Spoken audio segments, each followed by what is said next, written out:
Hey, what's going on, everyone? Welcome to the Child of Mecha live stream. I am your host, Tim, the one and only Child of Mecha. It's Friday, you guys. Hey, thankfully, right? Sorry we're a little bit late today. Had an emergency come up. Took a little bit longer than it probably should have, but we're here. All right, we're here. Rocking the bear guy today. Yes, rocking the bear guy today. If you want to get one of these cool-ass bear guy shirts for yourself, go hit up www.childofmecha.com. Hit the store button up at the top. You'll find this shirt, many more. You'll find hats and prints of my work and all sorts of other fun stuff in there. So go load up, okay? Y'all got that stimulus money. Make it rain on your boy, all right? After that, if you are interested in any tools and materials that we are working with here today, I suggest that you hit the little Amazon link somewhere below here on Twitch and YouTube. That side, if you're watching on Facebook, I do get a bit of a commission based off the stuff that you buy, but it does not increase the cost for you. It goes to help me out, goes to help out the stream and fuel our endeavors moving forward. A lot of cool stuff in there. Tools and materials, like we said. Books for inspiration, gear for streaming, lots of cool stuff in there. Actually added a few things in there yesterday and last night a bit. And yeah, cool stuff. So go load up on that too, right? Go load up on that too. And then as always, man, if you need kits and paints and accessories and tools and all sorts of other goodies, Mecha Decal, Sheets 1 and 2, those are both in stock and shipping now. Head on over to USA Gundam Store. Our boys right here, Adam and the fine folks down there will definitely have what you need, right? Now, Julius wants to know, Sarge, this one, but anyway. He says, did you run out of toilet paper? No, I have not. Mainly because I use a bidet. Fancy, right? My butt's all squeaky clean. But no, you use a lot less toilet paper that way. So I highly suggest it. If you guys are running out of TP, go get yourself a bidet. Yeah. You'll thank me. Trust me. You will thank me. Going to Japan that first time in 16? That was a more than a life-changing event, let's put it that way. Yeah. See, Julionius, he knows what he's talking about. He says, bidet is the truth. Tech says, he's right, the whole house converted. See? And Will's over in Japan right now, so he knows what he's talking about. He says, everybody should own a bidet with a seat warmer. There's a little bit more expensive, so, yeah. Wilson Alanea, he says, he's over there on Facebook. Oh, shit. He says, you use a bidet? Question mark. He says, you're officially an Asian, LOL. Oh, shit. I'm one of the tribe? That's awesome, dude. Happy to hear it. Oh, happy to be a part of it. Awesome. That's funny. That's good stuff, Wilson. Thank you, buddy. Appreciate that. That's good. That is good. All right, so Stanley's got a question here. We have a question. He says, can't wait for Mechanism tonight. Is it going to be a serious DMC time or another sweet tea jamboree? Oh, it's going to be, instead of mechanism, it's going to be alcoholism. At least for me. And hopefully for everybody else. The pendulum is going to swing completely in the other direction from last week and bust through the wall. At least for me. So, there you go. Let's see. Gumpo Uruguay says, yep, those were magical. Yeah. Chris Degger over there on YouTube, he says, had one for years. My toilet seat has a butt warmer and shoots hot and cold water. Ooh, fancy. Hot and cold. Man. Tech says, I want the one that plays the music so no one hears you. Oh, yes, the bidets that actually play the music. Yeah, nice. Let's see. Ricky Paul Carlson says, I got three 3D printed seashells. Nice. It's the seashells, right? Good stuff. You don't know about the seashells? The 3 seashells? Oh, shit. Let's see. Chris Pab says it's waterism for me. You're no fun, Pabs. Come on. Crack it open tonight. I think we need it at this point. I know I do. Let's see. Angel, what's going on? He says, woo, let's drink, right? Now, the funny thing is that today, right now, I should have been in Las Vegas. Hanging out with Angel and Tex and the rest of those Gundam guys at Best of the West. That's where I should be today. But no. I'm stuck inside without a job. So, next best thing, get shit-faced on Mechanism. Hey, right? Why not? Let's do it, right? Let's do it. Let's see. Commissar Stanley says, you guys going to be taking questions? Who knows, man?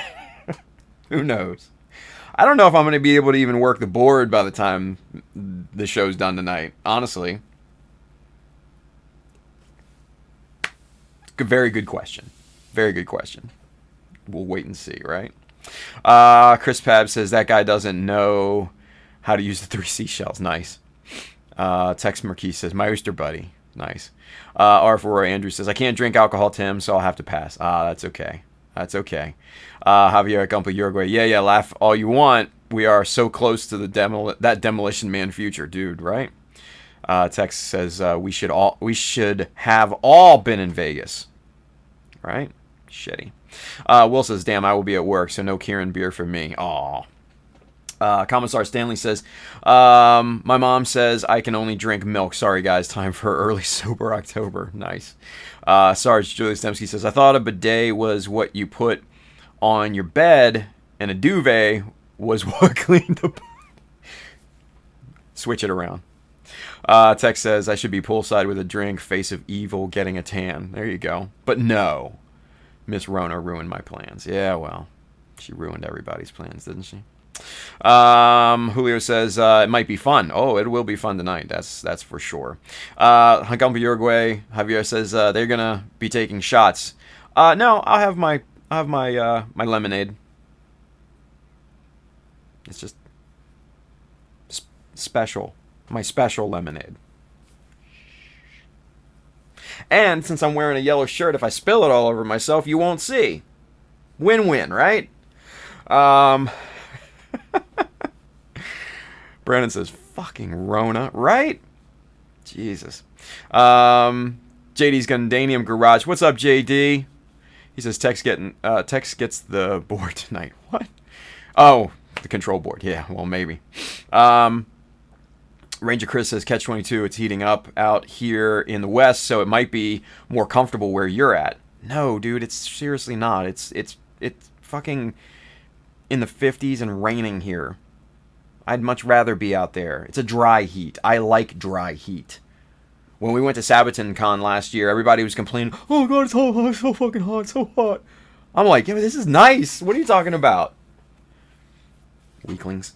Anyway, Julio says, questions while drinking will definitely be fun.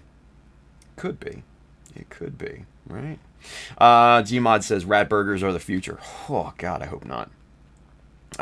Let's see.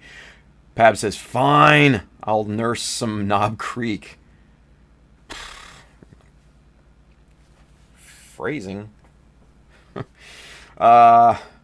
HR148 says, I don't drink and my friends are thankful because I'm the reason they are still alive. Well, there's always one, right?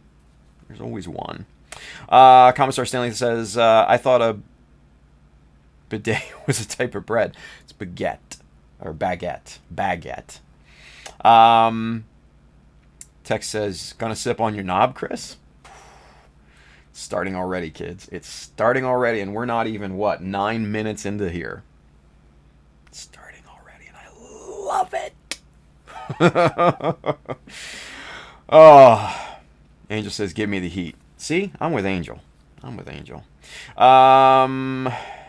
says that dry heat of Vegas helps with my allergies and sinus problems. I want to move out that way, but wife vetoes it every time. Happens. RF Aurora, Mr. Andrew says, got the real great unicorn today, snapping it now. Nice. Sam L says, need to get yourself some better whiskey paps. For real. Andrew says, also placed an order with USA Gundam Store for Mecha Decal 1 and 100 in all 3 colors and 1 sheet of Mecha Decal Sheet 2 in gray. Thank you, Andrew. I appreciate that, brother. Let's see. Josh Brown says, haha, yeah. Hey, look at this guy. Ernesto Reyes. Mr. Earn the Fern. What's going on, dude? He says, Tim, what's up, my dude? What's going on, dude? It's one of those days, man, where we should all be in Vegas enjoying ourselves and getting just totally shit-faced, but we're not. We're stuck at home because of the fucking Rona, right? I should, that's actually a really, Brandon, you have given me an idea. I'm going to have to make a new button, like one of these, like that, and then, of course, everybody's favorite. We have a question. That. It just says fucking Rona. Right across the stream. Fucking Rona. Might have to do that. We might have to make that happen over the weekend. We'll see. We'll see. I have other priorities, though. Let's see. Ty Furious is over there on YouTube. He says, it's 95 in LA. I'd rather it be 50 and raining. Bruh. Trust me when I say you don't. You do not. You do not. Angel says, gonna head out. Hope to see you all tonight. Angel, take care, buddy. Go get them oysters. Sam L says, no denying that. I'll be sipping on some Blantons. Blantons? Okay. Charles Dodge says, I don't know if I'd go to Vegas until they get a smarter mayor. Oof. Shots fired. Yeah. So, politics, let's leave them out the door, even though I agree with you, Charles. Alexander says, uh-oh, I don't like the sound of that, right? Tex Marquis says, do it for tonight. Yeah, I don't think I'm going to be able to. Well, and it's not run off the same thing, because the buttons are run off the Stream Deck through slobs, and so it's going to have to be on the stream. Let's see. Ranger Chris says, make it an emergency sign, right? Chris Pab says, have the rubber neck gift play with fucking Rona on top, right? That would be good. Vincent Lewis, he's over there on YouTube. He says, hey, what's good, guy? How are you doing, Tim? Dude, I've had better. It's Friday, though, and we're getting shit-faced tonight, so looking forward to that. Rin Wisey says, Rona is a home improvement store in Canada. Poor Rona. Really? That's funny. Let's see. Ranger Chris, also, Tim, another reason you have it better. It does not cost an arm and a leg to cool your house. We're still heating the house. And actually it does. Because it gets freaking hot out here. So, yeah. Commissar Stanley says, Tim, can we ask Drunk Tim funny questions later? Maybe? I don't know if I'll ever. I honestly, I don't know if I will see them. One, because I may not notice. Two, I may be cross-eyed and not being able to actually read them. So there's that. But you can, by all means, try. Let's see. Eric Dayton says they should come up with a new song due to Rona and call it I Corona. Tell me about it. Josh Brown says, been trying my new airbrush setup lately. Nice! Nice.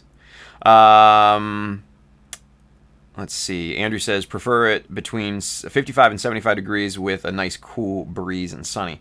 Well, don't we all, right? Tex says, you're right again. Getting tired of saying that. Well, happens to everyone, right? Vincent Lewis says, hello, I feel you, Tim. Commissar Stanley says, the mechanism hates Rona so much, Tim will be drinking Bud Light. Actually, no, I won't. I don't hate it. I don't hate Rona that much. No. Respect the temple. Pab says, shouldn't it be I Corona? I don't know, Pabs. I don't think you get the joke. Robert Cottrell's over there on the Mecha Army Facebook group. He says, hey, Tim. He says, I have a really nice neighbor. She knows I have to go to work, and she made me a mask. Oh, that is nice. He says, I would like to find a Gundam mask. I think there's some like 3D versions, like for 3D printers and stuff. I don't know if you have a 3D printer, but I think there are some versions of masks kind of floating around there, right? Let's see. Alex Andrews says, or 3, Tim, will be asleep on stream because of the booze. Hopefully I don't pass out until after. Because that's actually happened before. HR148 says, 93 here in Miami, 50% humidity. That's not too bad. That's not terrible, right? Tashi's got a question. We have a question. They say, I know you're supposed to sand your kit to prep for painting, but is there a recommended grit for that? I'd probably go 800, 1,000, one of those two. 600 at the lowest. But if you are, this is the thing, if you are wanting a high gloss finish, then you want to go off the deep end and you want to wet sand starting at, work your way up and then get to 1,200, wet sand 1,500, 2,000, and get that plastic as nice and shiny as possible, because that will be a good basis for your primer to sit on. It'll be nice and smooth, and then your paint will be nice and smooth, and then your gloss will be nice and smooth, and then everything will be crystal clear, mirrored, that you can see your face in it, and the whole nine. I'm talking with my hands. I don't know why. I haven't even had anything to drink. Fuck me. Anyway, Vincent Lewis says, hey Tim, is there a Tim you would use? Thinking a time. Is there a time you would use a 1.2 chisel? Absolutely. Yeah. And I actually did on airdrop. So on the toes of the Jesta's toes are completely blank, right? And what I did was I went ahead with a 1.2 millimeter chisel and cut in, those little notches in there to kind of mimic, other, GMs and Gundams and stuff like that. So yeah, that would definitely be a time that I would use a 1.2. And 1.2, don't get me wrong, that's a pretty sizable chisel. But you can still work it like a normal chisel. You can still draw out, drag out a line and or a notch or what have you with that. After that, it gets a little weird, right?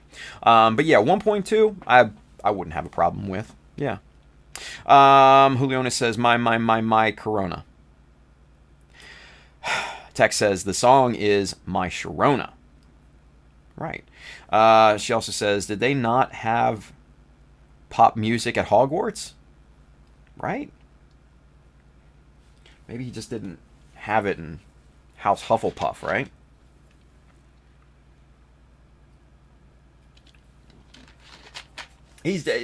Pabs is definitely a Hufflepuff.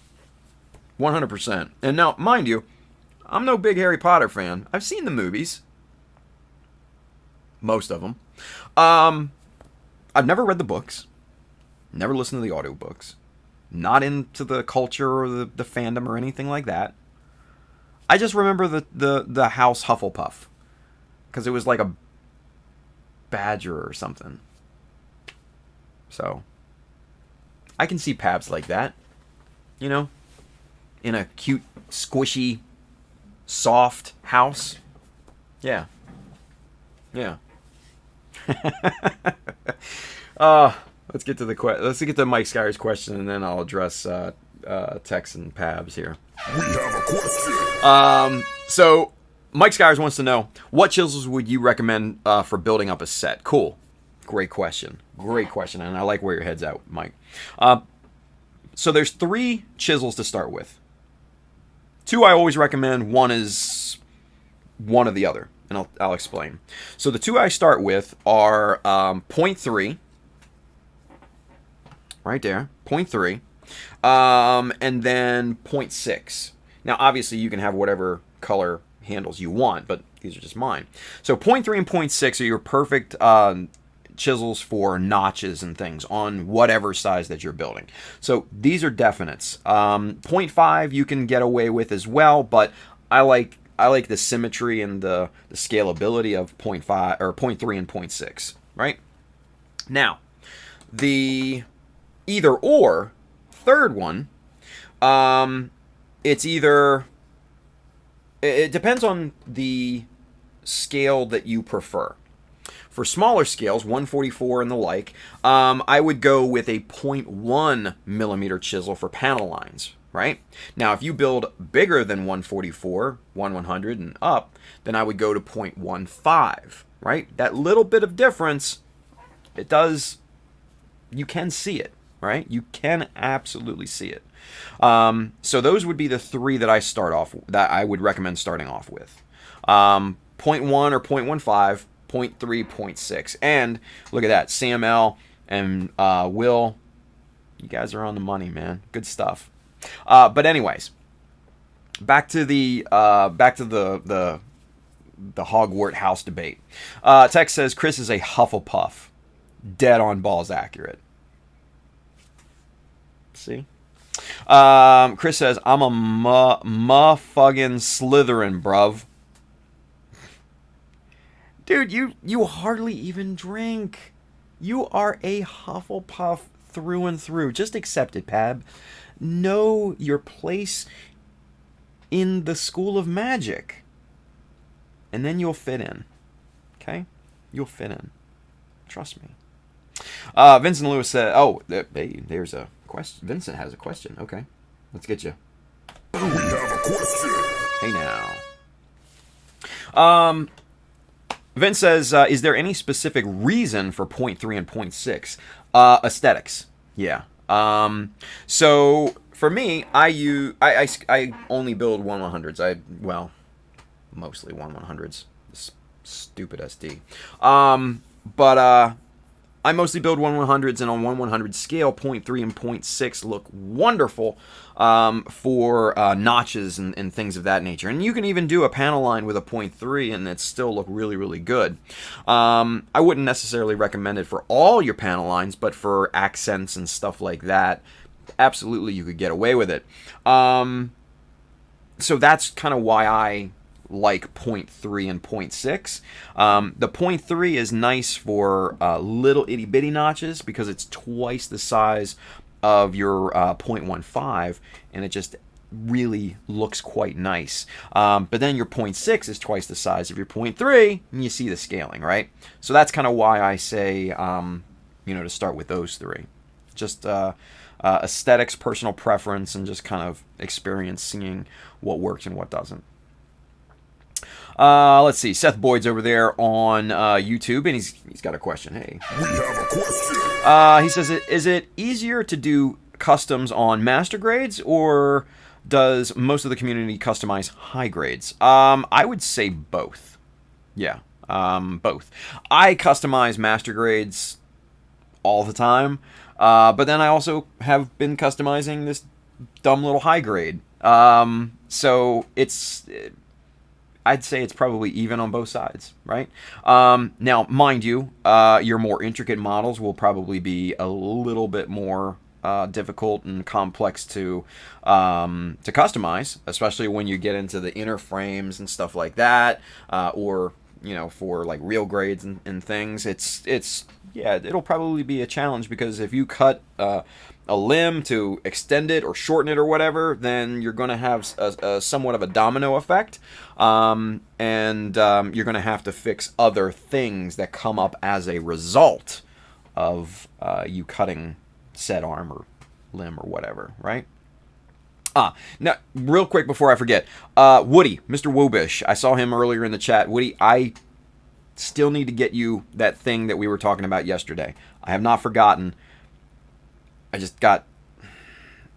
was dumb last night. Anyway, I will try my best. I don't have a lot of time between the two shows, but I will try my best to get that thing to you that I promised you. Sorry. Let's see. Let's go back here real quick. Chris Pab says, I've been tested for the Rona. Let's see. Andrew says, 2 cans of Pepsi already today, and I still can't wake up. Man, start hitting the harder stuff, man. Quaaludes. Text with the wizard emoji. That about sums it up, doesn't it? William Williams says the scale depends on what you want to do. High grades are great for straight kit bashing with all the model choices. Yeah, I mean, there's obviously more variety in models available with high grades, but it depends. Yeah, it depends. Vincent Lewis says, okay, makes sense now. Cool. Alex Andrews has got a question. Okie dokie. We have a question. He says, would you still recommend 0.3 and 0.6 chisels for high grades? Absolutely. On every model, I would recommend 0.3 and 0.6. 100%. On SDs, on 144s, on perfect grades, on all of it, right? Absolutely. 100%. Because the reason is that those are somewhat on the smaller side, and again, like we've said time and time again, we're always chasing that illusion of scale, right? So by using smaller chisels, it looks like those hinges or those panel locks or whatever you're trying to represent look smaller, thus kind of selling that illusion of scale, right? So that's kind of why we go with that. Andrew says, I'm Gryffindor house, by the way. Congratulations, man. Say hi to Harry for me. Let's see. Hi, Craig. Mr. Collins over there with us on YouTube. He says, hey, everyone. Commissar Stanley's got a question. We have a question. Here we go. He says, how much wood does a woodchuck chuck? If a woodchuck does chuck wood? I think you meant could. The world may never know. Anyway, Gmod, what up, dude? He says you can make a case for SD being the most customizable series. I would probably agree with that. Yeah. Yeah. I mean, there's virtually nothing to them, right? Other than just hollow parts. Yeah. Yeah, you can do a lot with SDs. Yeah. Andrew says, Zeta parts ship temp? Not yet.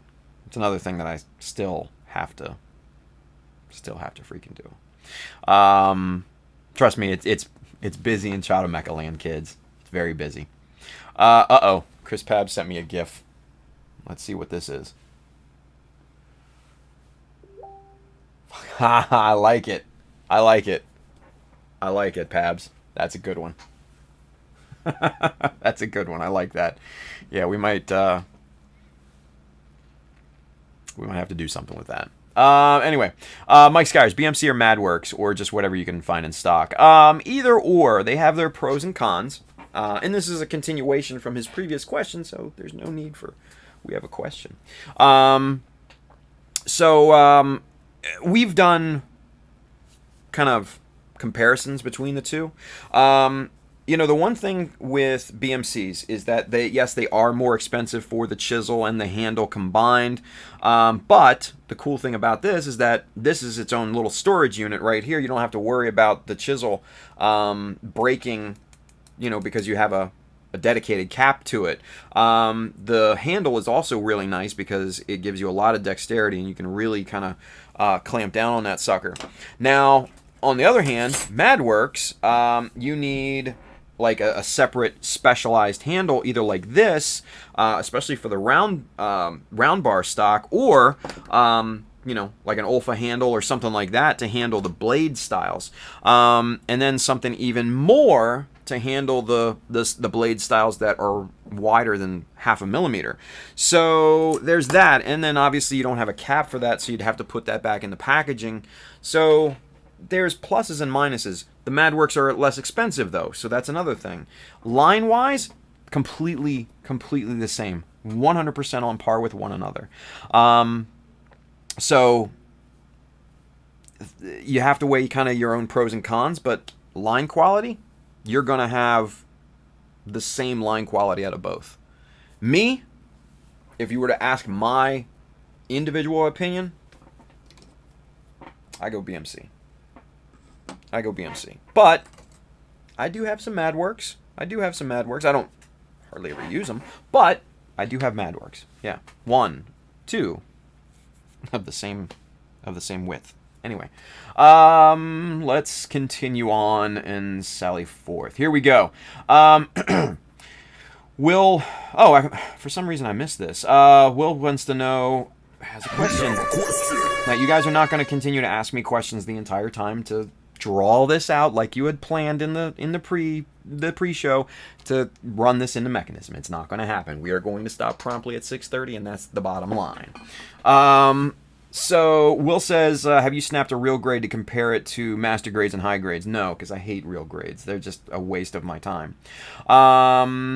Andrew says, I have done it with our real grade and master grade, not high grade. Ranger Chris has a question / need an opinion. Okay. Currently finishing up projects and looking for thoughts on what to build next. You can't go wrong with a master grade Justa. Just saying.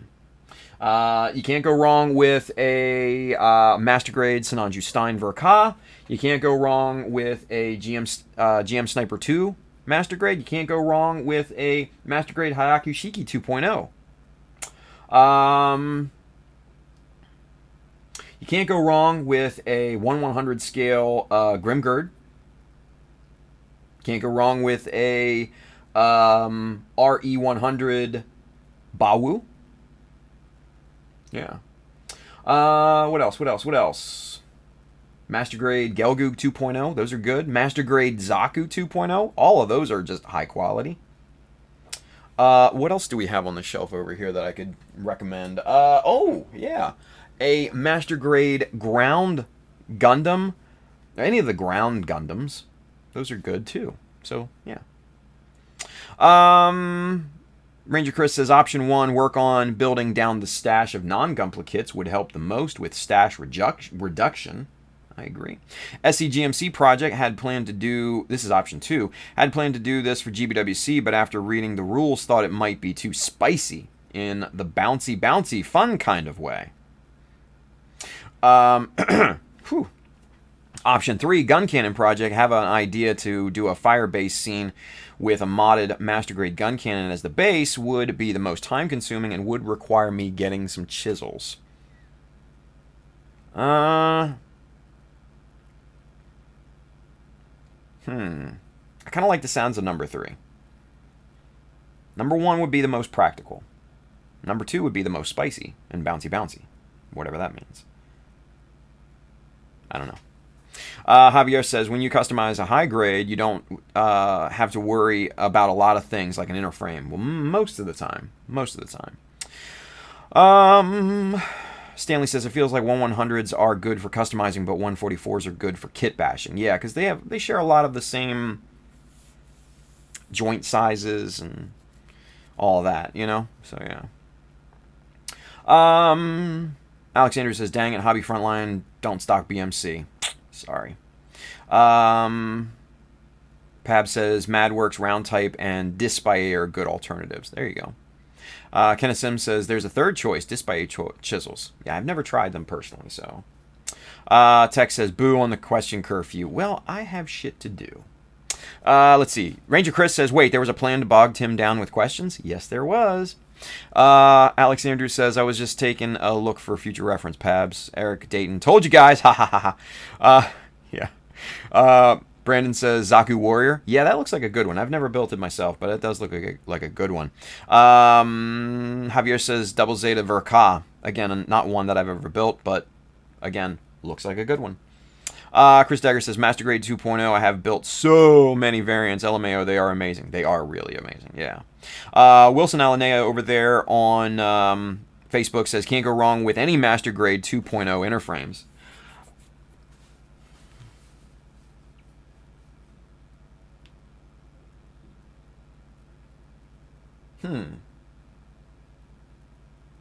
It's a bold statement.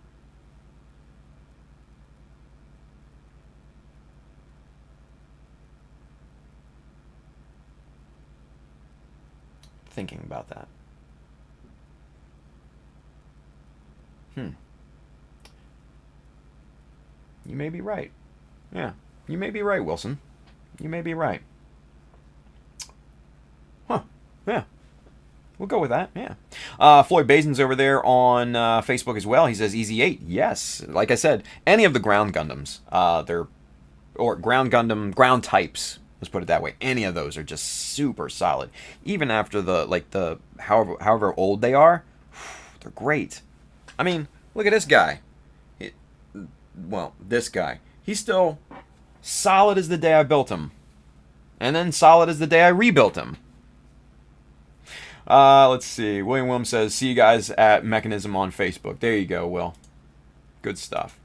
Let's see. Robert Cottrell over there on the Mech Army Facebook group. He says, I saw a Reborn grade in the USA Gundam Store. Oh, the RE100. Yeah. Oh, they're good, man. They're really good models, actually. I don't have an issue with most of them. The GPO4, proportional issues. But aside from that, I think the rest of them are pretty damn decent, yeah? Let's see. Alex Andrews says, was it 0.3 and 0.6? Yes. Gmod, GM Sniper 2, it's basically the Honda tuner of kits. Fair statement. Yeah, I agree with that. Yeah. I mean, it's great to customize and just go balls out on it. Yeah. Ranger Chris says, was leaning towards number 1 as it's the most practical. 2, think the ball cannon that was at GMC last year, but feminine. Ooh, creeping into that weirdo stage there, Ranger Chris. All right. 3, agree, would be the best, but still working out specifics in my head. Gotcha. Kelvin Branham says, deliveries just within last 6 months, or 6 minutes, from eBay, just a cannon from USA Gundam, Jesta. This is going to be just a great day. Damn, dude. Well done. I've got the Jesta cannon. Where did I? Oh, it's up there. Yeah. So I need to build that at some point too. So fun. Let's see. Superset 5 is over there on Twitch. The Master Grade Gyaradoga is a good kit. I hate Zeonic mobile suits, and I had a fun time building it. Yeah, that I've not built mine either. It's around here somewhere. It's not up there, but I don't know where it is. It's here somewhere. Is it up there? Yeah, it's up there. Okay. I have another shelf like off to this side. You guys obviously can't see it, but yeah, there's stuff up there. Anyway, let's see here. Kenneth Sims says, this stream is turning into a Q&A. Well, they planned that, didn't they? They did. They planned that. Ty Temple says, hey-o! What's going on? Commissar Stanley says, Master Grade GM Colony Command type is awesome as well. Oh, yeah, 100%. I mean, that kind of falls into the GM Sniper 2 category, but yeah. Andrew says, need a third Justa for my TriStar team from Unicorn. Then I need the Shazar team Master Grades. Those would be interesting. Mike Skyer says, I'm going to build my Justa Shazar type in May. I'm hyped. Sweet. All right. Does that get us caught up? Wow, yeah. Look at that. And just 38 minutes into it. Not bad. Not bad at all. All right. Let's get to work, shall we? Let's go camera 2. There we go. Yeah. Yeah. The gun of guns. The remixed beam rifle here. So last time we were together, we working on this, we formed the box for this weird little scope thingy. And what I went ahead and did was just added a little piece of styrene sheet underneath here, just as kind of like a focus. There we go. Just as kind of a just a little accent piece there, right? Just a little accent piece. I think that looks really nice, right? So we're gonna go ahead and continue to work on this, and then once we get done with that, then I'll show you what I was really working on, because I think you guys will be happy with it. It has to do with the gun. Yeah. All right, so let's take the miscellaneous parts off this thing, right? And then here I also filled in that side, that little stupid molded in thing. So it's filled in, obviously, there on both sides now, right? So we've got the holes drilled in here. We've got our stainless steel pins. This slides in super nice. It is flush, completely flush with that surface. This thing is great, right? Fits perfect. So what we wanted to do, like I said, I wanted to add something on the back of this just as kind of a visual difference, right? But then right along the sides here, on this side and on this side, I wanted to add some triangular supports there to kind of give it that heavy, kind of bolted on style look to it, right? Like supports, right? So we'll do that here as well. So let's get started. Let's find a nice circular detail that we can actually put on the back there, right? Now, what I'm going to do, let's pull this off here real quick so we can compare sizes and stuff. This is what? P110, P110, right? And these are just obviously round, open round molds, right? Let's see what this looks like. Yeah, I kind of like that one. Kind of like 8mm on this. I think that'll work, you know? I think that'll work. It leaves a good millimeter space all the way around, so that'll be nice. And then we'll put something else inside of that to kind of make that pop, right? Now I've got this lone, and this is a P115. I've got this lone 7mm deal here, right? And that's the only one on there of that particular type, and I think that might fit in that spot. Let's see. Ooh, wait a minute. That's not the only one I have. Is that the same size? Ooh, look at that. That is the same size. How about that? Y'all like apples? How about them apples? All right, so does that fit? Will that fit in there? Survey says no. Survey says no. All right. Plan B. What else can we slam in there? Nah. Or we could just pop in a simple one of these. I don't know. I don't know if I like that. You know what? Let's do this. Let's see what. Okay, so see, this is 8mm, right? Oh, wait a minute. Actually, we might be able to sand this, sand the perimeter down a little bit and make that fit.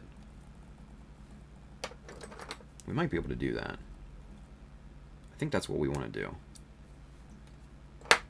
I'm pretty sure that's what I want to do. But then I have this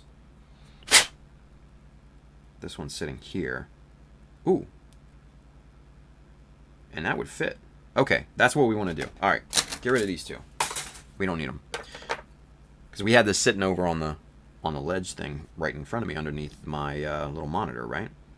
So what we're going to do is we're going to drill a hole in the back of this piece here, so that if we need to pop this out, we can do that, right? We can do that. Let's see. Andrew says, King of Guns. Alex Andrew, happy Nanner Mag, definitely. Ranger Chris, Tim loves his gun. Loves it. Yes. And Alex Andrew says, had a look on Amazon. A BMC .3 chisel could cost me 200 pounds before shipping. Yeah, I would not go through Amazon for chisels like that, dude. I just... Nah.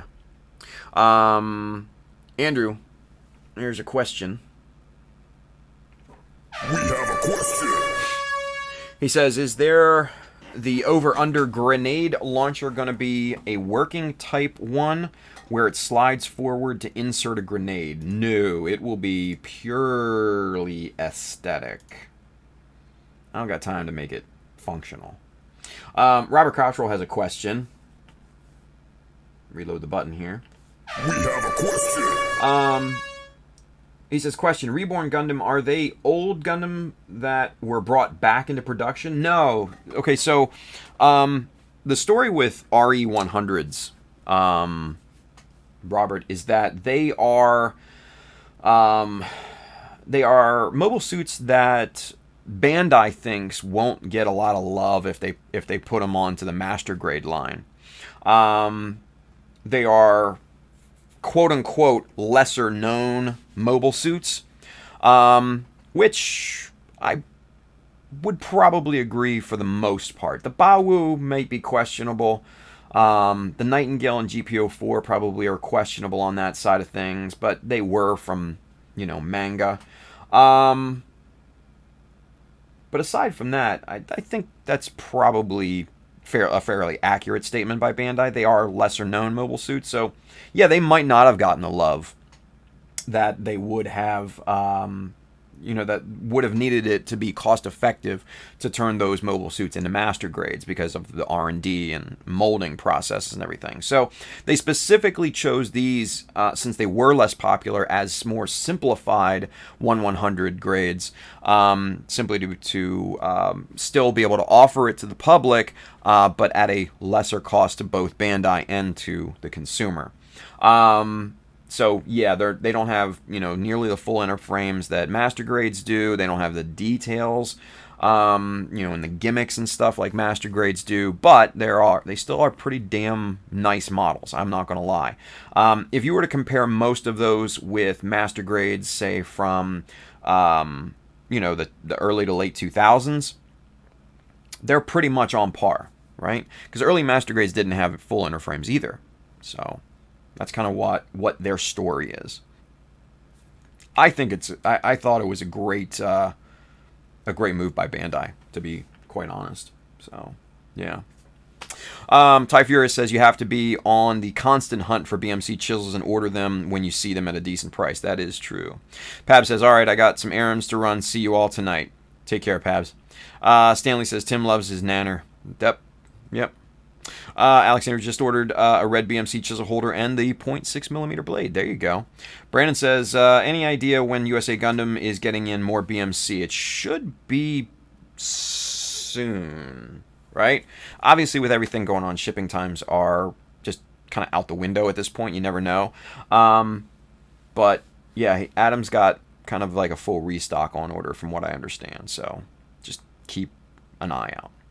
Kenneth Sims says RE100s are mostly planned as kits that are too huge to be a master grade. I don't know if that's necessarily accurate. Yeah, and Kenneth Sims says like Nightingale and Hama Hama. Yeah, for those two, 100%, absolutely. But for like the Bawu, GPO4, the Ifrit, the Gun Easy or Easy Gun, whatever it was from Victory, those those aren't those are normal sized mobile suits, honestly, so I don't know if I'd necessarily agree with they were mostly planned as kits that were too huge, but I know Bandai has said that they are lesser known mobile suits, and that's kind of why they wanted to go that route, which I would absolutely agree with. Gun cannon detector. Yeah, that's moderately sized. Yeah. Consento25 says, hello. What's going on? Gmod says, Gun Easy is super small. It really is. I mean, it's basically like a 1/100 scale, 144 something or other. It's tiny. But yeah, so that's kind of the story behind the RE100s. So, anywho. All right, so let's get back to this thing, yeah? Now, what I want to do is drill a hole in this thing first. That's first and foremost, right? First and foremost. So let's get a drill bit here. Doesn't matter what size, as long as we can kind of fit our little bamboo skewer in there. That's realistically all that matters.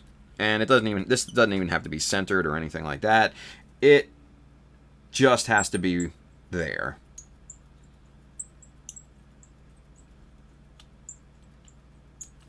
There we go. Bada boom, bada bing. And what we'll do is shave off this here. And there, we've got our little hole, and we can just pop our little skewer in there, and then that other piece will pop right out, right? So, easy peasy stuff there. Now, let's sand down the perimeter of this little minus mold here, just to get this a wee bit smaller, so that it's a little bit easier to fit, right? And then likewise, easier to remove if we need to.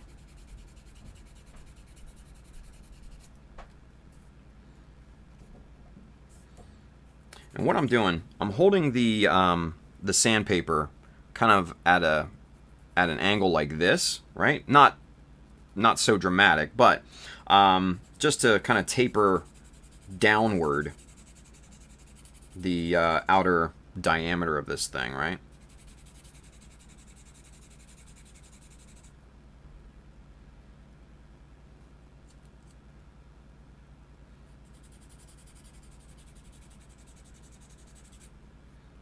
Whoa, there we go. All right, so let's see.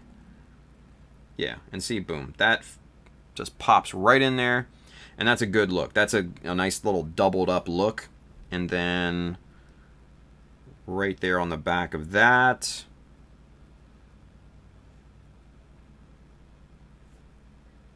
focus, there we go. That looks really nice, and it gives it a little bit more depth, right? So I really like that look. All right, so let's get everything glued in place. Yeah, let's get everything popped in here. Super glue, here we are. Let's get this guy loaded up here in the tweezers.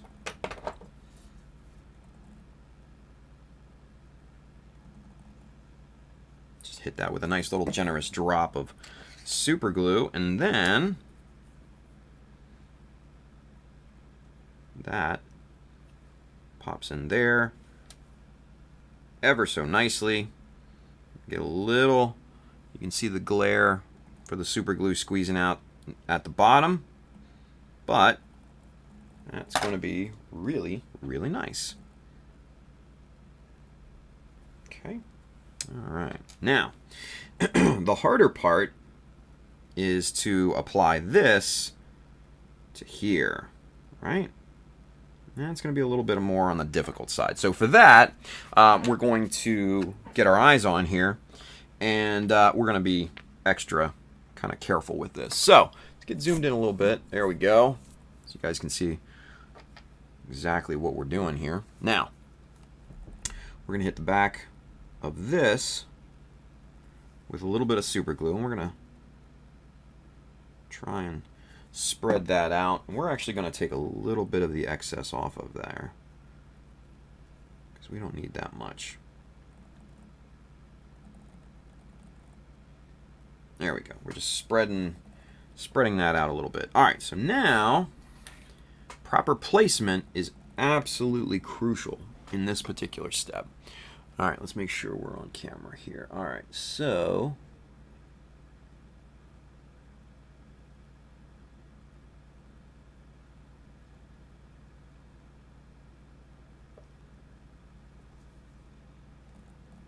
okay. I think we got it. Cool. Yep, we got it.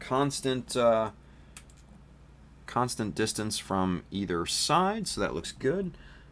Let's wipe away this little excess super glue there. And then there's our kind of finished product there. Looks really nice. And there we go. Yeah. Yeah, I like it. Hey, Julius! Come on now. With a $10 super chat. Thank you, Julius. I appreciate you, brother, man. Here. That's for you. Good stuff. But Julius has a question. Let's answer that here real quick first, and then we'll get caught up, yeah? We have a question. He says, once you have chosen parts to make resin casts from, can they still be used on the kit? I have parts that I want to cast, but I still need them for the kit they come from. Yes, absolutely yes. Just make sure you wash them a little bit. This is what I would say, though. Think about this for a second. So, molds are not infinite, right? Molds wear out over time. Pieces do not, right? So, if you were to use a recast of that piece in the original kit and save that piece to remold later down the line, then you still have that masterpiece, and then you're still good on the original model, right? So think about it that way. Like, for instance, the knee here for the RX's leg, right? This is a master. This is what they call a master. This is your initial initially created piece. So what I'll do is I'll take this off the piece. I will mold this piece. And then what I'll do is I will put 2 castings on here and on the corresponding other leg, right? And I will save this. I will save this for a rainy day, because who knows? I got another Jesta up there. This will fit on another Jesta. And I could mold this. I could shave off some of the details and customize a cast. Right? So, yeah, think about it that way. But yeah, I would always save the master parts, put them in a bin, and just keep them. Yeah. He says, oh yeah, that makes sense. There you go. Good stuff. All right. Let's catch up with the chat here real quick.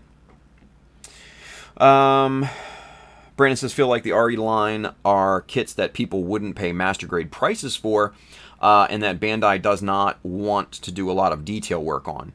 Pretty much. Josh Brown says, Gun Easy is just a little guy. Really is. Stanley says, despite everything, USA has been nailing it with the orders. USA Gundam. Just ordered another order of Mecha Decals and a 144 IBO Grays variant, and it already shipped within a day. They're knocking it out of the park. I'm going to tell you that right now. And they're getting killed with orders. Like, Adam and I were talking the other day, and he says, like, it's either at kind of the levels of Christmas or worse. Or busier. Let's put it that way. So, yeah. It's a busy time. It's a busy time. But that's awesome, Stanley. Thank you for your order of Mecha Decals. That means a lot. Brandon says, yeah, USA Gundam is killing it. They shipped my wife's order within 24 hours. There you go. Alex Andrews says, I'm going to hit the hay. Catch you all next week for the streams. Night all. Enjoy Mechanism. Stay safe. Alex, you too. Thank you for watching.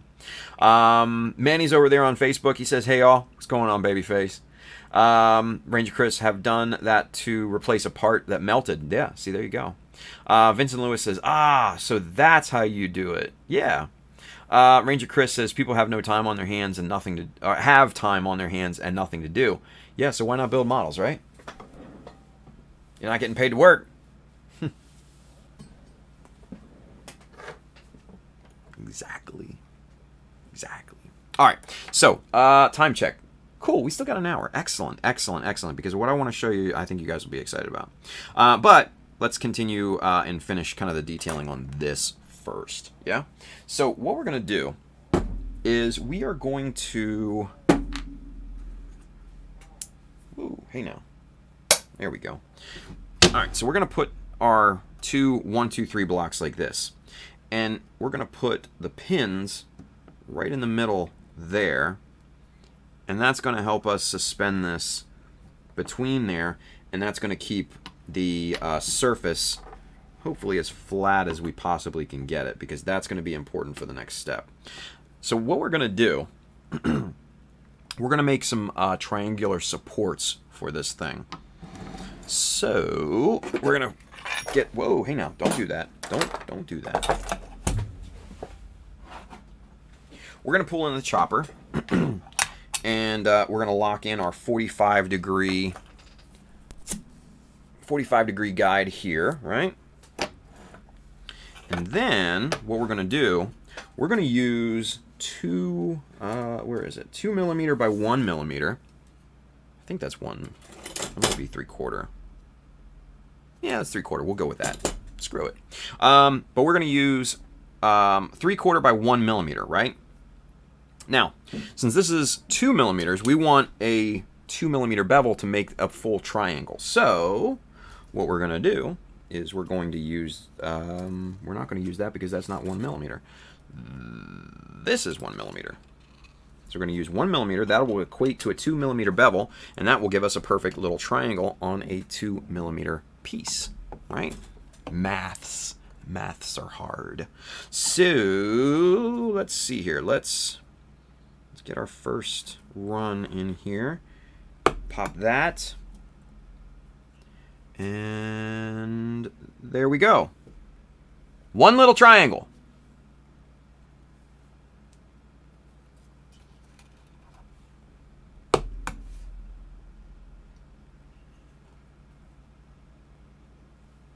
Two little triangles. Sound like what, the Count from freaking what do you call it? Sesame Street over here. Two little triangles. All right, so then we're going to readjust, and since we got both sides of this strip beveled, now we're going to flip it over. We're going to cut a 2 millimeter. Boom. That gives us another little triangle. And this gives us our 4th little triangle. And there we go. We've got little triangles, kids. Be happy. Be happy about it. So now let's very, very carefully transport these little triangles over to our 1, 2, 3 blocks here. Now, one thing that I'm seeing is the last 2 triangles were a little bit bigger than the first 2, right? So we're going to have to do a little bit of trimming on those. Boop, there we go. All right. So these 2 are the little ones. These 2 are the big ones. And there's a little flat space on both of these, right? So what we're going to do, we're going to trim these down, and there we are.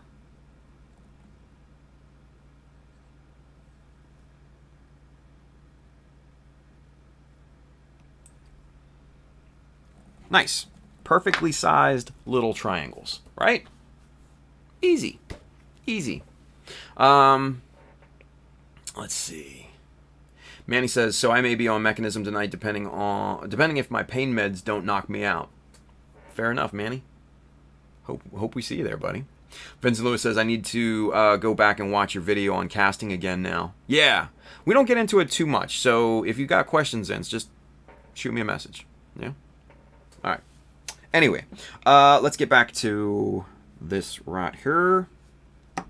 All right, so we've got our flat surfaces here. That's important for this particular setup, right? So what we're going to do, move this over a little bit more so you guys can see. And then we're going to load up one of these little triangles here. And we're only going to glue on one side, right? Only one side. Now, let's get our little palette here. A little drop of super glue. And let's find a nice little scrap piece here. This will work. All right. Actually, we could probably just dip this in the super glue and be fine. Let's do that. There we go. Okay, so now what we're going to do is we're going to attach this right to the side there.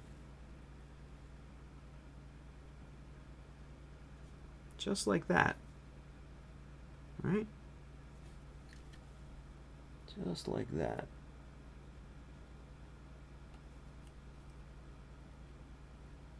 Okay. Now, need to get another one here.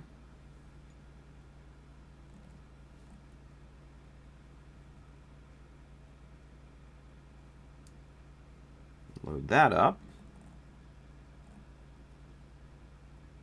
Let's go this direction here.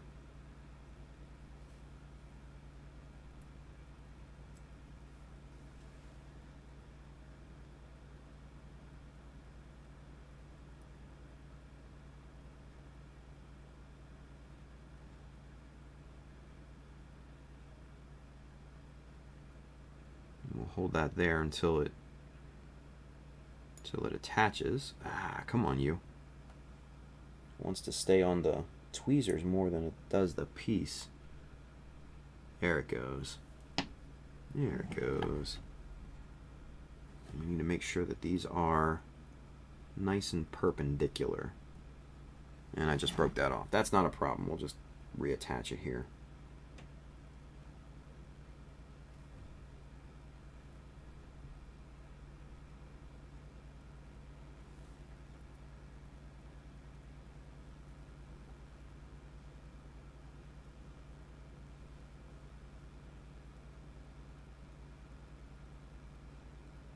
Okay, so there's those two on that side, and you can kind of see the style that we're going for here, right?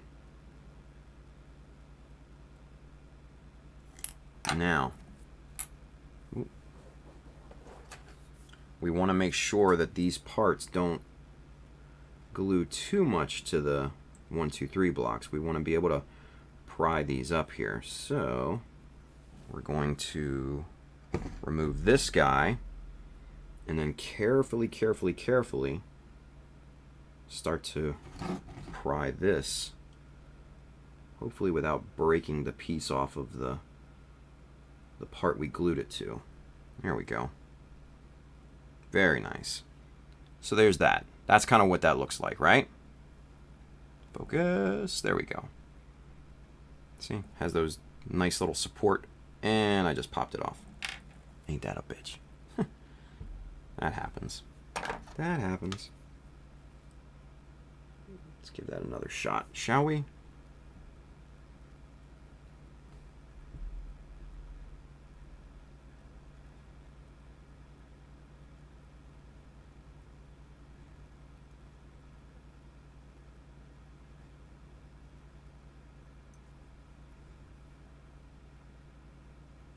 Alright, we're going to hit that with a little Insta-set.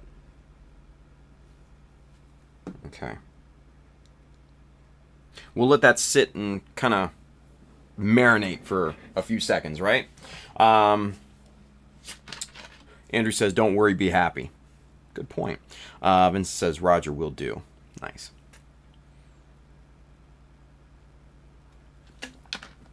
All right. Time check. 5:38. Excellent. Excellent. All right. So while that's marinating, let me show you the other thing that I have been working on, right? Let's move this out of the way here. All right. So there's the main body of the rifle, right? Here is the beginnings of our little bazooka grenade launcher thingy, right? That's the beginning of it. And it slots ever so snugly right into the existing polycap there. Just like that. And I like it kind of off to the side and kind of diagonal to it. I think that's just a much, much better look. Now, obviously, this is still very much a work in progress. There's a ton of work I still need to do to this, but the basis of this thing is there, and it's sound, right? I love the little ribbing around here. I actually had to cut 1mm slices of the tube that telescoped onto this size, right? And as you can see right there, we got some panel lines there. Got the front end here beveled and everything. That's all looking really nice. So yeah, so far so good, right? So far so good. So we'll be working on this here in a little bit once we finish up with the detailing on the other scope. But, you know, I need to bulk up this area down here, maybe add some supports and things like that on this side, and then figure out what to do with the back end. I'm still not sure, because the nanner is kind of right there. So there's not a ton of clearance there, but we can still do, you know, kind of something. And, you know, if worst comes to worst, we can chop this down and still be perfectly good, right? So we'll think of something, but it's a very good solid start thus far. And man, that fit is very snug and very, very precise. But yeah, I think that looks really, really quite nice, right? And then the barrel, obviously there, it's kind of not getting in the way of anything. It's just a good variety of looks, right? Just a new variety. Variety is the spice of life, especially with something like this. Because you gotta have to think, this was the kind of prototype beam rifle. They didn't have all their shit worked out, right? So they had to tack it on. It's my thought process, anyways.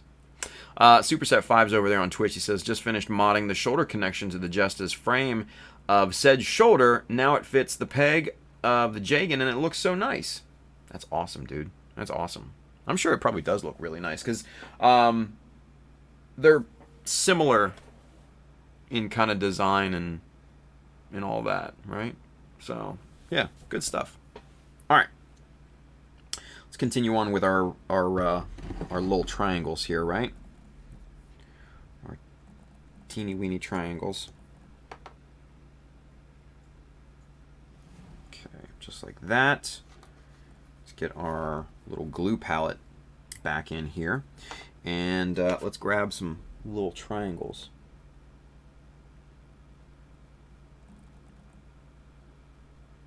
Okay. Alright, so now placement of these is a little bit more difficult. Now obviously my head's going to be in the way, and I'm sorry for that, but I need to make sure that the placement is matching. Alright. I'm going to hold that there for a second or two. There we go. Sweet. And then, lastly, we've got our last little triangle here.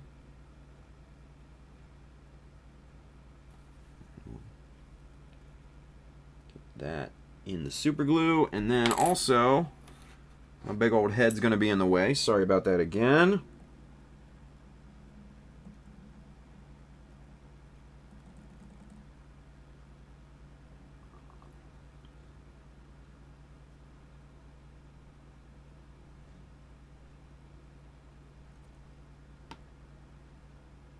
Okay. All right. Ooh, wait a minute. Why is there such a difference in height? That should not be. You guys can see it. This side must have been raised a bit because there's overhang on both of these little triangles. That's not good. Now we're going to break these things off and redo them. That does not make me happy. There we go.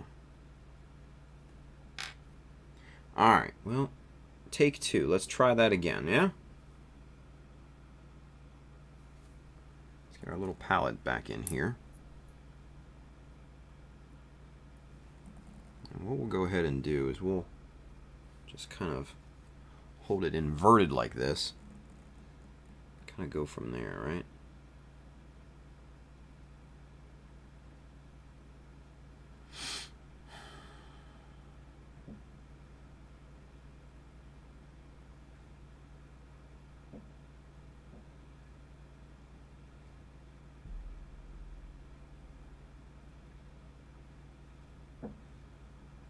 Come on.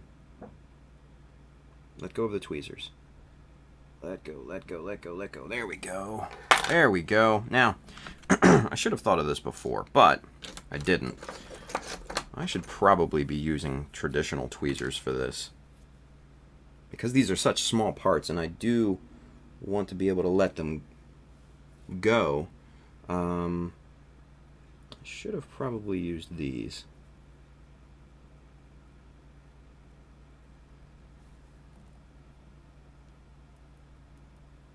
Okay.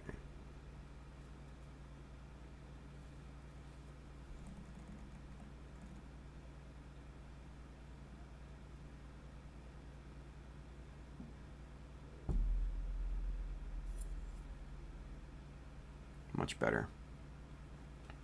All right, so we're going to hit both of those with a little Insta-Set. We're going to let that sit for a few seconds. We're just going to let it sit, right? Marinate, if you will. How are you? It's good to see you. Glad you're here. Alright, that should be fine.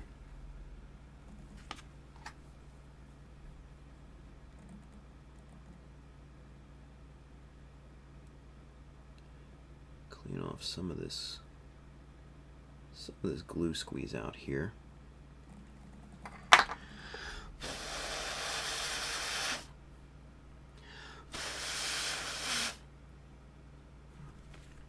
Now, when you can't get a paper towel in there to sop up the excess Insta-Set, you just got to kind of blow it dry. There we go. All right, so let's mount this and see how it looks. Ooh, yeah. Yeah. There we go. That's the look we're going for right there. That's just perfect. That's perfect. Let's see, make sure clearance is still good. Looks like we might have to clean up a little super glue squeeze out underneath as we drop the piece. Let's get this off to the side. Let's find our little NT cutter. And let's go to work doing that real quick, yeah?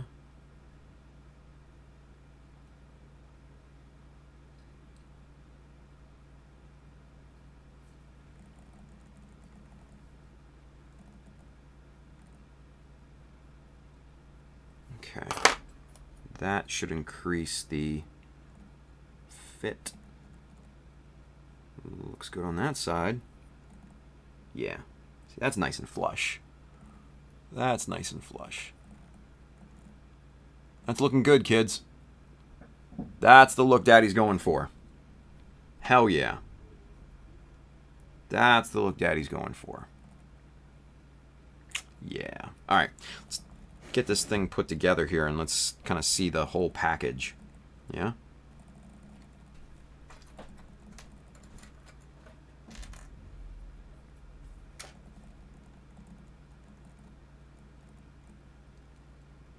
Like that.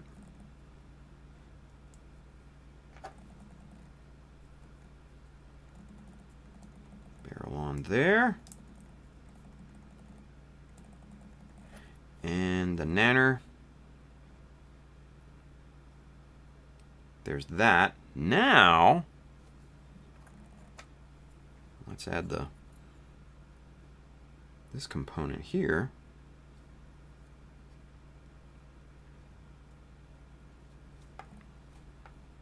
Ooh. Yeah. Ooh. That's spicy. As Mikkel and Ranger Chris would say. That's spicy. Look how spicy that looks. Bouncy, bouncy. Spicy. Man. This box, it just looks heavy. Looks attached on. Right? Hell yeah. That's looking really nice. That's looking really quite nice. Yeah. I'm digging it. I'm digging it. All this stuff combined just makes for a badass looking weapon. I'm not going to lie. Alright. Let's get that off there. Let's get the nanner back on. And there's without. I still like it without, though. I'm not going to lie. Still like it without. I like it with, I like it without. It's like getting cheesesteaks in Philly. It's either wit or without. Just saying. Typhira says, chat got quiet. Guess we didn't have the steam to keep it going until Mechanism. Yeah, it seems apparent, right? Eric Dayton, let's all sing Kumbaya in the chat window. Please don't do that. Let's see. Robert Chu over there in the Mecha Army Facebook group says, looks great. Thank you, Robert. Appreciate that, buddy. All right. Oh, hey, look at that. You can see little triangles being installed past my big head. Huh.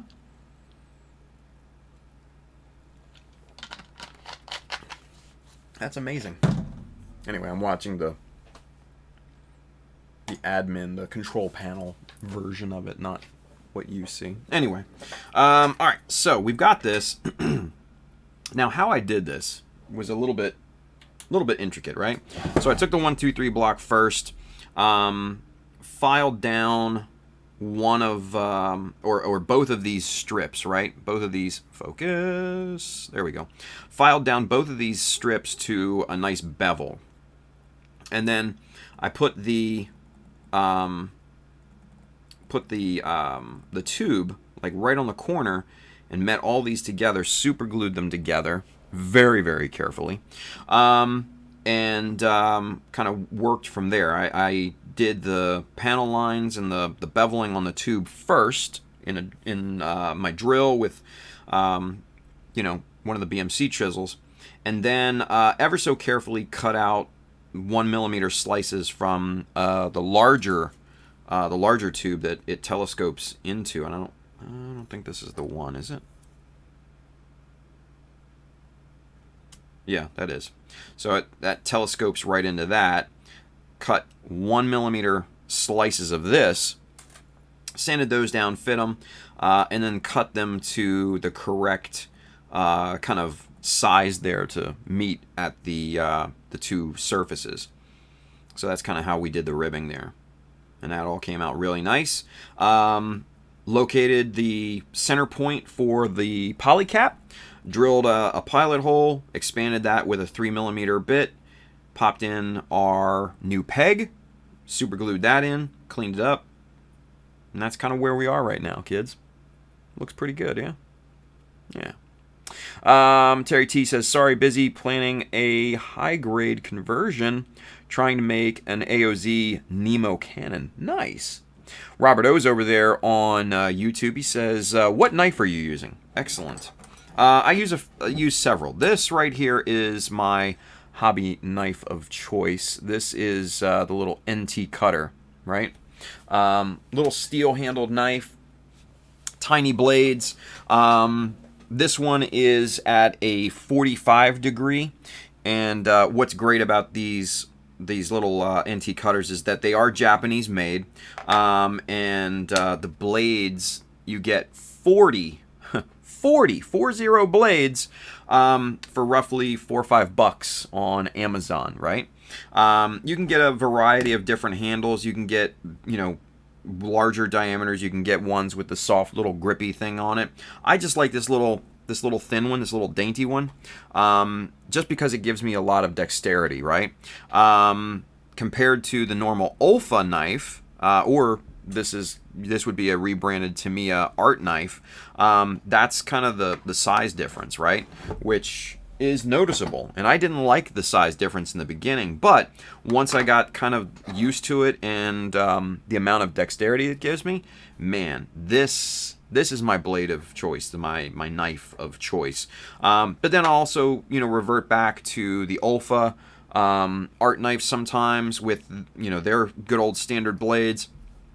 And then a lot of times I'll pull out the Olfa handle with the chisel blade on it. And the chisel blade is extremely useful in certain situations. So those are the knives that I use. I really like all three of them, to be honest with you. Robert, if you're interested in any of them, you can find them at the Amazon link below. I think they're all still in stock at this point, too. So Amazon will ship them to you. Greg Blair says, looks badass. Thank you, Greg. Appreciate that, buddy. JD's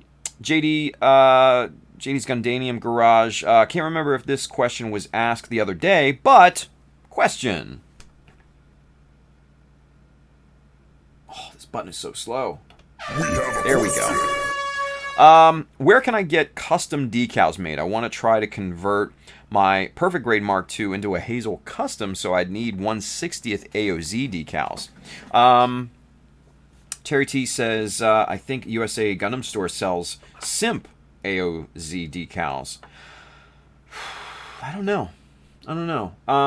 But anyway, to answer your question, JD, there is a website that I would recommend from a guy up in Canada. He does a ton of work for the railroad modeling community, right? And let me see if I can find... Where is it here?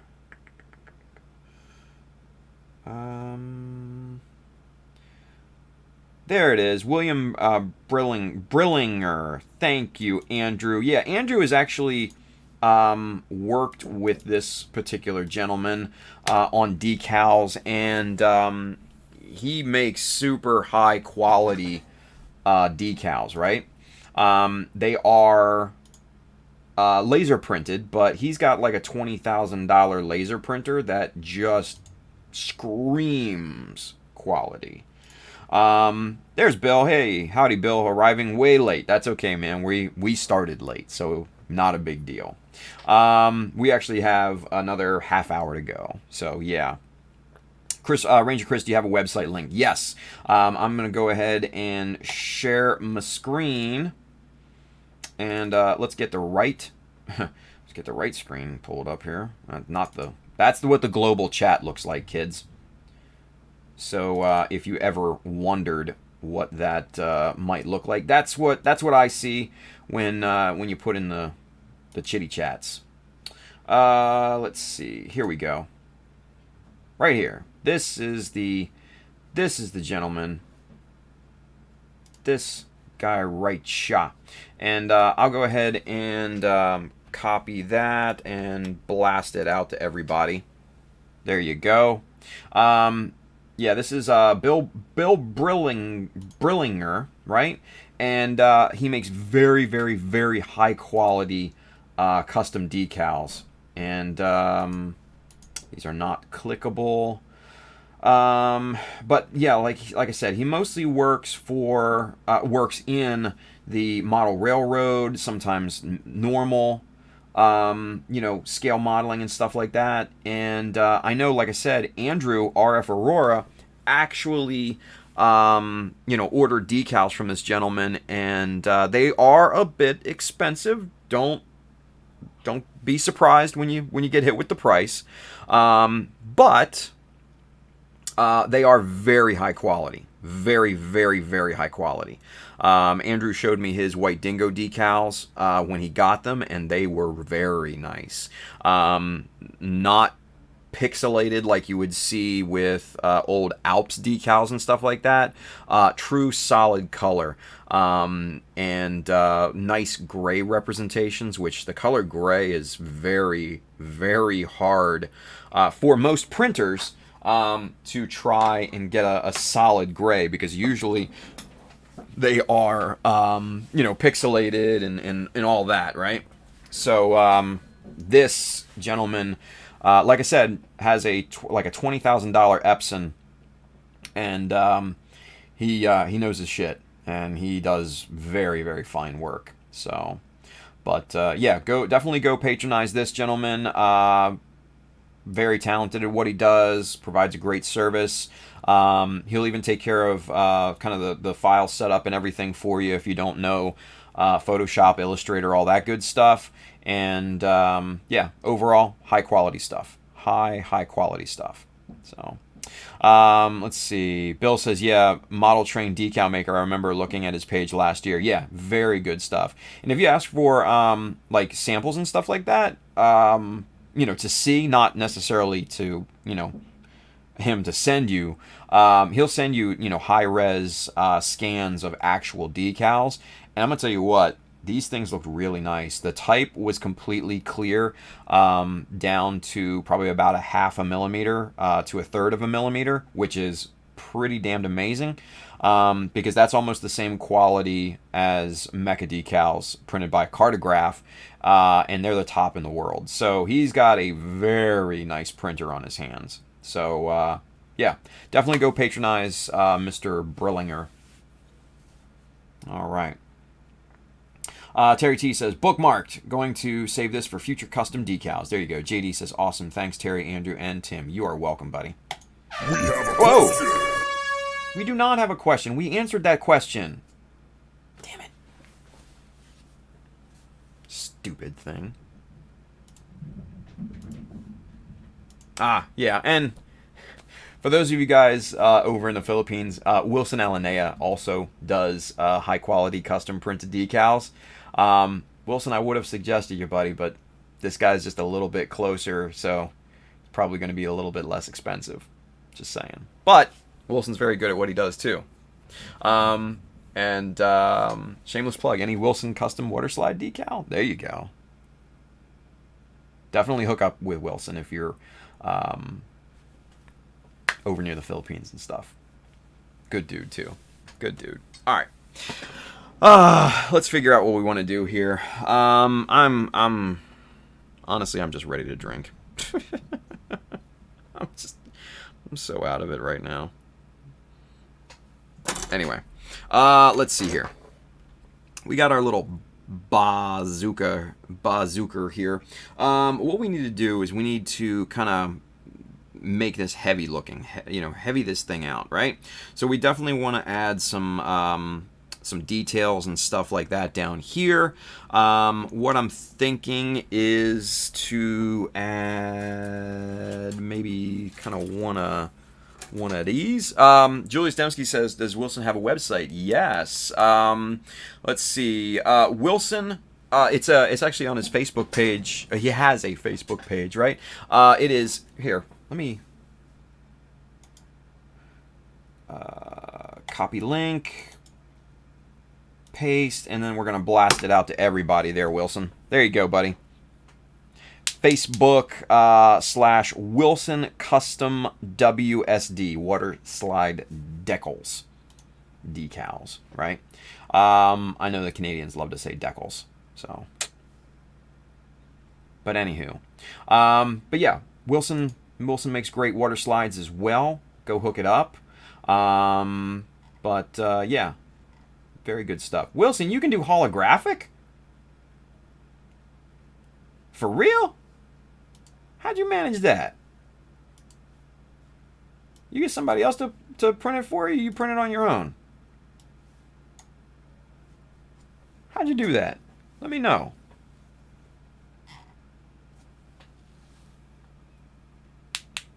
Now I'm intrigued.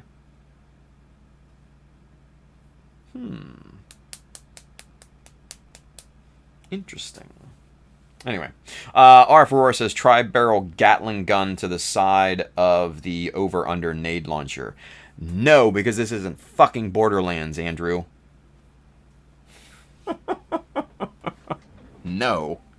This is not Borderlands. Alright, so I'm thinking something along these lines. You know, just a big old strip of plastic, just a big old hunk, right? He says, I do have my own printer with white ink. Oh, look at you. But how do you do the holographic ones? I just saw those on your website or on your Facebook page. Do you print those or you got someone else to print those? How you do them? I'm curious. Because, see, I used to print my own decals, too. I used to have an old Alps 1300 back in the day, but finding ink for that thing is, like, next to impossible. You might as well find the Holy Grail while you're at it. And then it only wants to run on Windows XP. Like, come on. Wilson says, the only downside with my decals is not pre-cut. It's not a big deal. I personally don't see that as a big deal.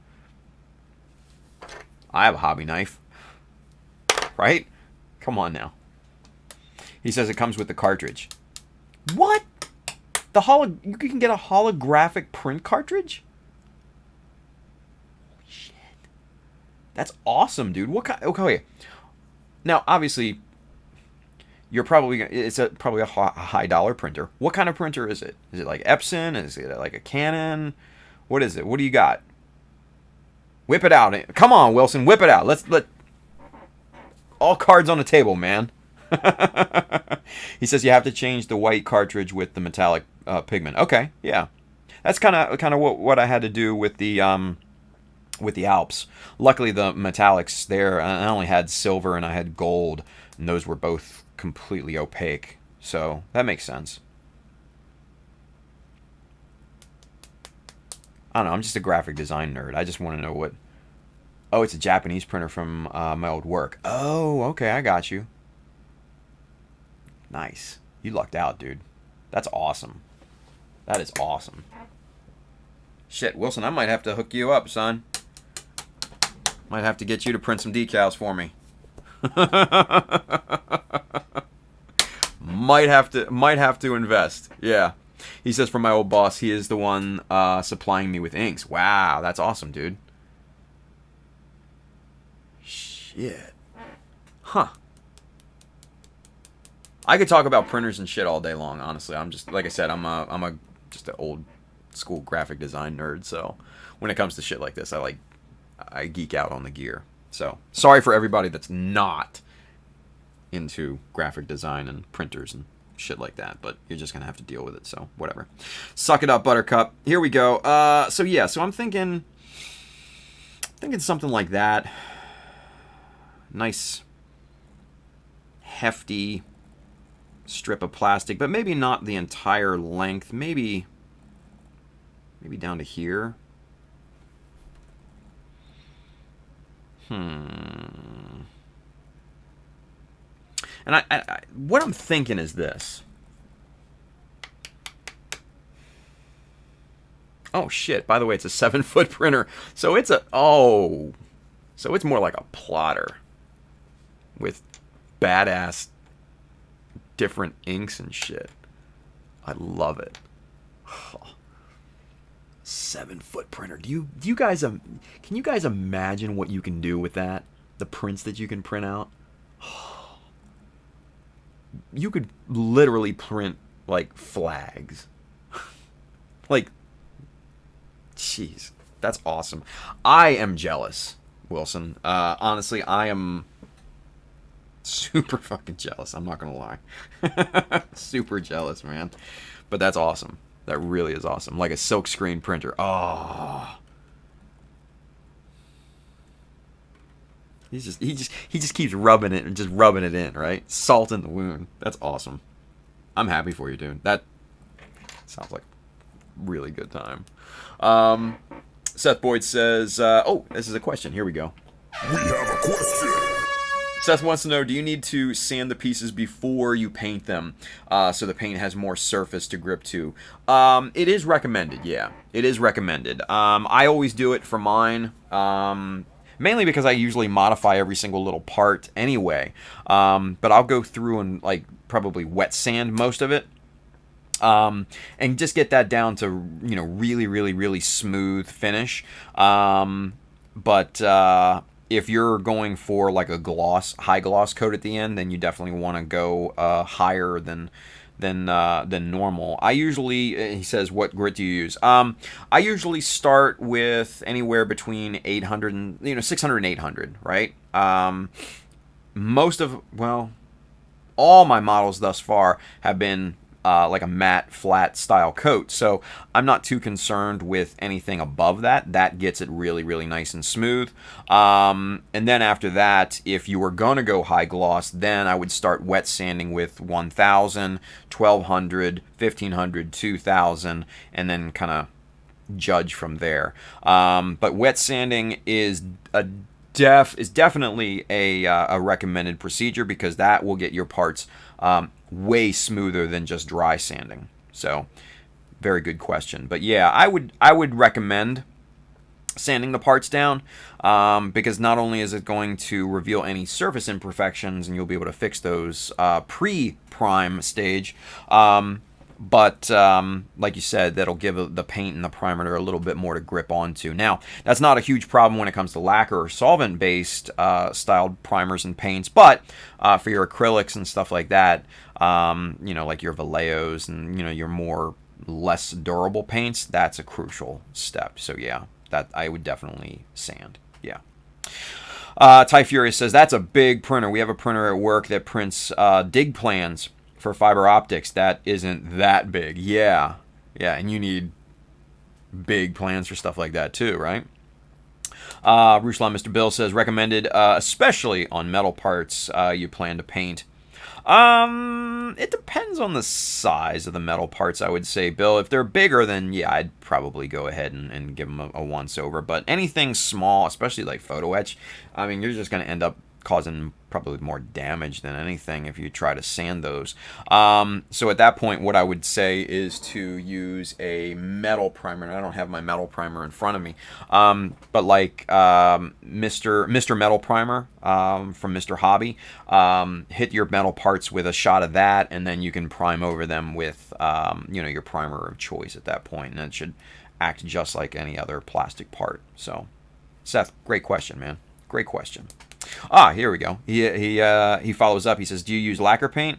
Can I get by with acrylic? Sorry for all the questions. No, dude, that's why we're here. We're here to answer the questions. So seriously, keep them coming.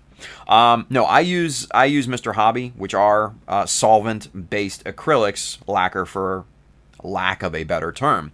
But yeah, that's what I use. I use Mr. Surfacer, the whole 9 yards. I'm deep into the solvent-based paints, SMS, splash paints, Gaia Notes, finishers, all of those style. Yeah, they're the best when it comes to durability. They're the best when it comes to cure times. They cure very quickly, and you can strip them off the parts very, very easily with 91% isopropyl alcohol.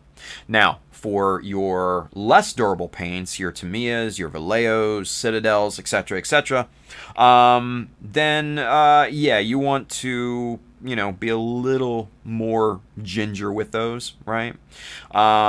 So yeah, he says he's let's see here. Bill says, Seth, do you already own the paint? And Seth says, I have some acrylics, but not too much else. Gotcha. Bill wants to know what brands. Seth's going to take a look. Okay, cool. But yeah, Tamiya, I think, is probably the most common hobby style. Now, Seth, if you're using like craft store paint, like Apple Barrel or one of those kind of real super cheap ones, then you got to be super careful, because they are not really hobby style paints. They're more craft paints. They'll get the job done if you're super careful with them, and if you really lay them on, kind of thick. I've seen people do a lot of paint jobs with them. I think that's how most people started. I know that's how I started. 99-cent Apple Barrel bottles of acrylic at my local craft store. I mean, who can't beat that, right? But yeah, you can get by with that. But expect to evolve to a better hobby style paint the more you get into the hobby. So yeah. Yes, Tamiya is acrylic paint. Tamiya is an alcohol-based paint, so it's kind of a weird middleman between water-based acrylics and your solvent-based acrylics like Mr. Hobby. The cool thing with Tamiya though is that you can use you can definitely use like Mr. Leveling Thinner, which is Mr. Color's thinner. You can use that with Tamiya, and you can kind of make that into a pseudo lacquer, right? So it'll dry almost as quickly as Mr. Hobby paints or Mr. Color paints, and it will have increased durability, kind of off the charts, and it'll be super smooth as well. But you don't have to use Mr. Leveling Thinner. You can use alcohol or Tamiya thinner with it, and you'll still get pretty decent results, although the durability will be less, right? It won't be near as bad as, say, your water-based acrylics. Those are very weak in terms of durability, especially on moving parts. Tamiya is about the middle ground, and it's kind of that weird middle ground because, like I said, they use alcohol instead of a solvent or water. So it's just, yeah, they're kind of unique in that sense, but they're very good paints. Armor guys and traditional modelers have swore by Tamiya paints, and I have. You guys can't obviously see it, but I got a whole kind of shelf unit up back here, and you can kind of see the bottom of it there, but that's all filled with Tamiya jars, and I use Tamiya all the time. I mix it, like I said, I mix it with Mr. Leveling Thinner, and it sprays beautifully. In fact, perfect example is this guy right here.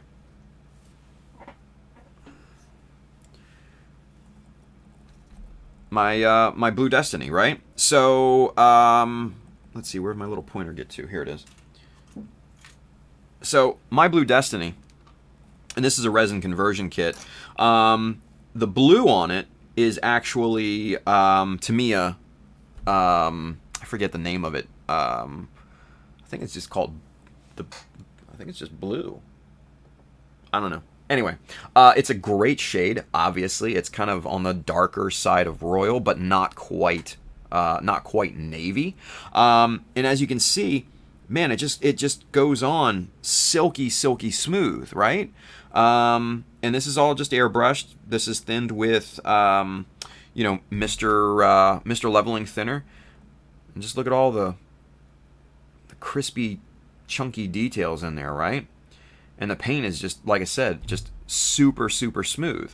The grays are Mr. Hobby, or Mr. Color, I should say. And the cool thing is that you don't have to worry about your order of operations in terms of whether to spray Tamiya first or whether to spray Mr. Color first, because I sprayed Mr. Color all over this blue. The blue was the base coat. The blue, which was Tamiya, was laid down first. All the grays and the little bits of red and stuff like that were laid on after the fact. And very quickly after the fact, like an hour or two after I sprayed the blue. That's the power that you can get out of mixing Tamiya with Mr. Leveling Thinner. It makes a wonderful combination. So there you go.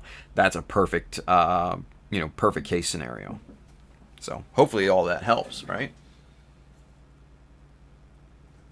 Oh, get back up there, dude. Come on now. Get that little guy up there. Okay, so, let's see. Bill says Tamiya is acrylic, but they are a hybrid. Yeah, like Bill said, yeah. Seth said, sorry, complete noob. No, Seth, seriously, don't apologize, man, because this is what we do. We answer questions. We help out people raise their skill sets in this. So this is welcomed. Trust me. JD says, gotta bounce. See you tonight, everyone. JD, take care, buddy. Ranger Chris says, save those cheap paints for doing dioramas where you need quantity and not necessarily super quality. That's a great point, Chris.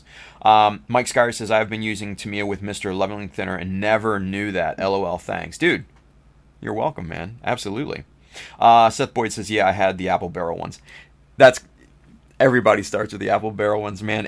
Literally everybody.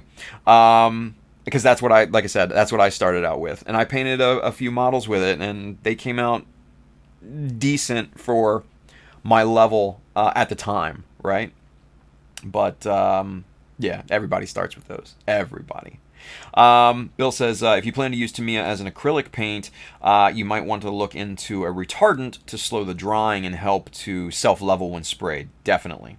Mike Skyers says,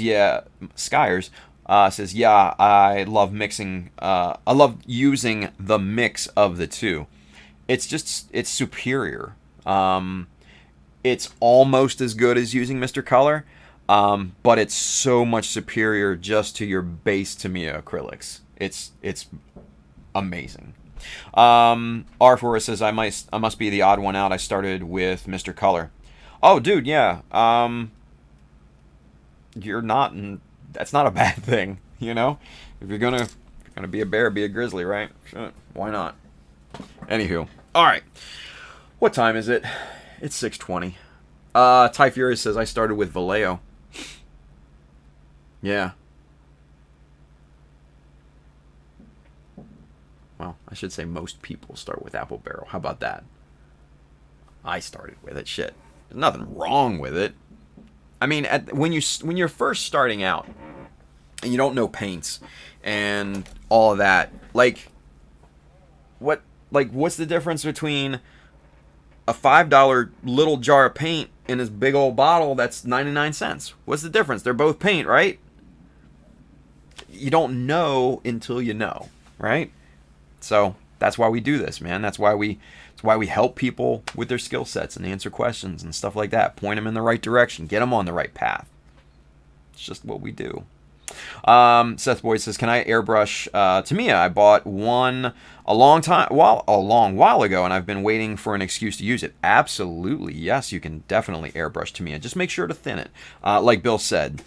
Gumply Uruguay says, "I started with Testors enamels. Those were good. Too bad they stopped doing enamels." You must have gotten the good stuff then, Javier, because the Testors enamels that we had here in the States, utter crap. But yeah. Seth Boyd says, "Can I mix it with regular thinner?" Absolutely. Just make sure that it's either, what I would say is keep kind of in brand, right? So use Tamiya thinner. You can find that at most local hobby stores. You can find it online in most places and all that stuff. But definitely don't use water, because that'll just gum up everything and just kind of make a hot mess out of it. Alternatively, you can use like 91% isopropyl alcohol if you can find it right now. But those are what I would go with. So, yeah. Terry T says, "I mixed it with Tamiya paint as well." See, there you go. Bill says, "Define regular thinner." Yeah, well, that's kind of the question mark, right? Charles Dodge says, "I never used the Apple Barrel type paints. I technically started with Games Workshop paint, but after one mini, moved to Reaper miniature paints." Yeah, okay. I'm not big into the mini world, but I know Reaper is pretty good. But yeah, Seth, with Tamiya, I would stick with either one of three: 91% isopropyl alcohol, or the Tamiya thinner, or Mr. Leveling thinner. Those are the three that I would kind of stick with. The Tamiya has, it's decent.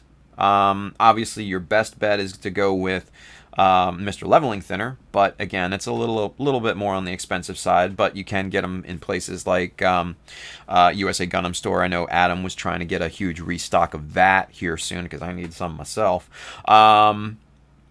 Seth wants to know, is there a tester set for the Tamiyas so I can try a lot of colors? I don't think there is. I don't think there is. I may be wrong, but I don't think there is. I don't remember ever seeing kind of like a collection of testers or a collection of Tamiya before.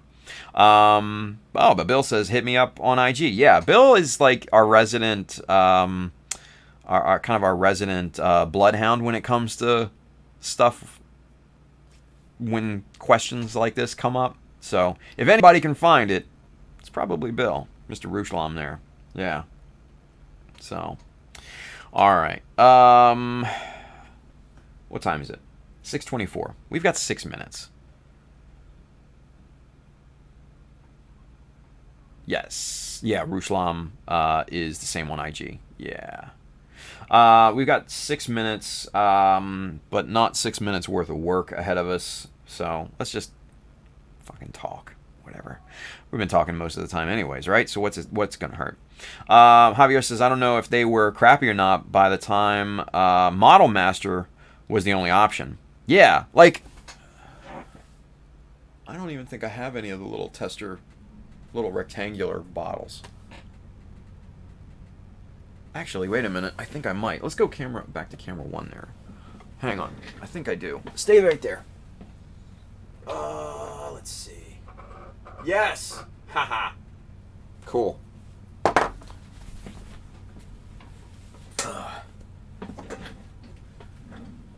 These little bastards. Oh. I hate these little things. It's such crap. Look at how here. Look, see how it separates? Look at that. And you shake it and shake it and shake it and shake it and shake it and shake it. Obviously it mixed it up a little bit, and you guys can't see it on screen, but it's still super separated in there. I don't know. But it's a good thing I have that, because I have an upcoming project that's a super, super, super duper secret project that I'm going to actually need that for. Go figure, right? Let's see. Hey, Nico. Mr. Nicolas Tejada Sanchez is over there on the Mecha Army Facebook group. He says, just got here, LOL, I'm late. No, dude, I'm late too. Trust me, we're about to finish up in about 5 minutes. He says, just wanted to stop and say hello. Nico, thank you, brother. Appreciate you. Appreciate you. If you guys don't know Nico, he is the 2019 Canadian GBWC champion. Yeah, I'm sure you've seen his work, but he's awesome. Let's see. Ranger Chris says, going to take off, need to take a walk and get some work done. Take care, Chris. Same with Andrew. Supper's ready later all. Thank you, Andrew. Bill says, if anyone is going with enamels, I cannot recommend Humbrol enough. And unlike testers, the lids don't get stuck. Actually, I think I might have one of those too. Let me see. Let's see. I have a small... yeah, here we go. Small, dumb collection of enamels.